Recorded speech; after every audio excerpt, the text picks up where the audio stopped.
nafkah khusus sebagai istri. Kayaknya kayak make up, skincare, pakaian, jajan, jalan-jalan itu semua alhamdulillah dapat rezeki. Saya masih dikasih kesempatan untuk berjuang sendiri, bekerja sendiri. Jadi ya dari sosial media, dari saya kan juga flight attendant kan.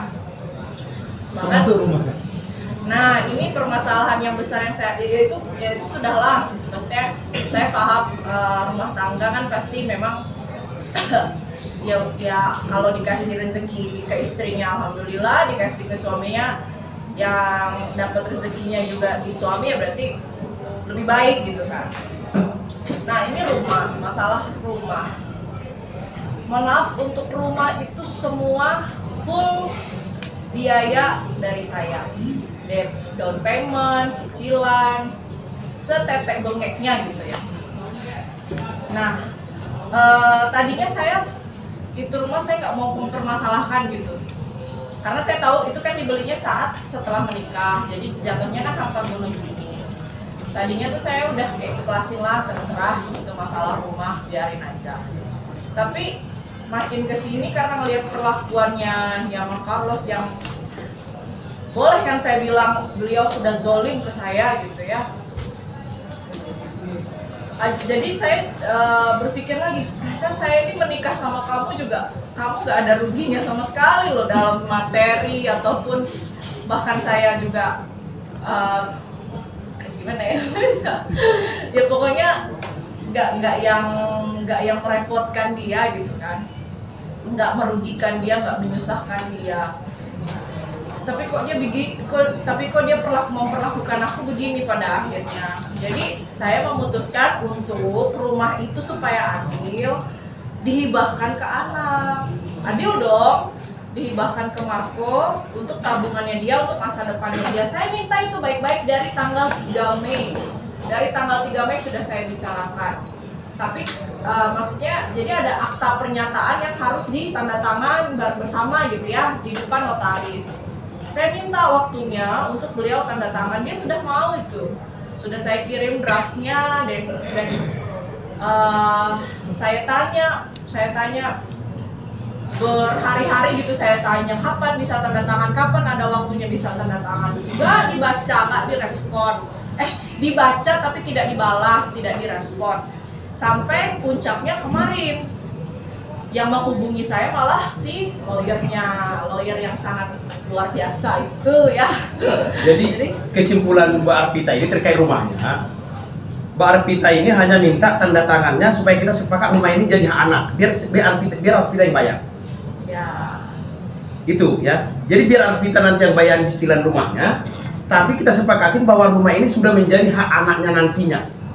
Itu dia, si Yamannya nggak mau. Iya, kenapa? Karena dia pengen menguasai rumah itu. Kenapa? Sesakit hati itu kah sama Padahal saya? menurut keterangan dari Mbak Arpita, 1 rupiah pun tidak pernah duitnya Yama untuk membayar cicilannya. Duit Mbak Arpita. Jadi Arpita sekarang nggak membayar cicilan itu lagi.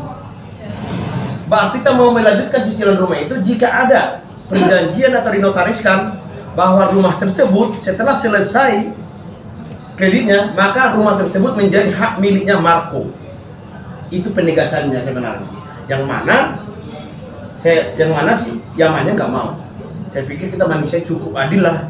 Saya pikir cukup baik lah Arpitanya ya. Ini fakta, jadi saya kira beliau tidak memberikan nafkah ya. Ternyata ada uang masuk sebesar 1.500.000 sebulan. Ada. Setiap bulan 1.500.000. Itu dari bulan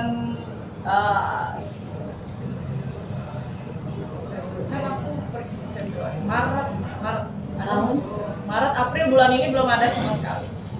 Baru tahun 2020. Enggak, maksudnya setelah saya meninggalkan rumah, beliau masih ada transfer uang masuk. Jadi sebelum ada pemberitaan kasus ini, beliau memberikan nafkah nggak? Ke saya nggak ada. Ke saya nggak ada. Jadi saya hanya dikasih makan aja. Jadi sudahlah, tidak perlu. Dan satu hal lagi yang saya tekankan, ini betul-betul saya tekankan, saya tidak memberikan batasan. Jadi kalau apabila kita sudah selesai nih ya prosesnya berpisah, dan Marco hak asuh jatuh ke tangan saya sama sekali tidak memberikan batasan, tidak ada batasan kepada bapaknya untuk bertemu anak saya. Mau setiap hari silahkan, masih mau antar jemput sekolah anak silahkan. Gitu. Jadi apa yang membuat dia sampai melakukan hal sejauh ini kepada saya gitu? Apa ya karena betul? Makanya saya bertanya nih, tanda tanya besar. Apa betulkah karena anak? Betulkah karena anak? Karena jelas-jelas saya sudah bilang ke dia, tidak akan ada batasan. Silahkan mau bertemu Marco sekarang pun saya kasih gitu. Apakah betul karena anak nih saya nanya nih? Atau karena sakit hatinya kamu ke saya? Jadi kamu melakukan itu semua, meng-create cerita, berumbar-umbar ke semua sosmed, media, menciptakan saya sepertinya ini wanita yang buruk sekali gitu kan. Ya kalau laki-laki udah sakit hati gitu, egonya udah keiris mungkin kan, karena saya pada akhirnya mengambil keputusan ini yang menggugat cerai dia duluan, mungkin dia nggak terima, atau mungkin dia masih cinta sekali sama saya, nggak tahu. Jadi kalau memang betul dia pengen tujuannya adalah anak, ya sudah ayo kita berangkul bersama. Kayak saya dulu, yang penting saya ketemu sama anak secepatnya, akhirnya saya mengalahkan ego saya gitu kan. Yang penting Marco sama saya, udah itu aja.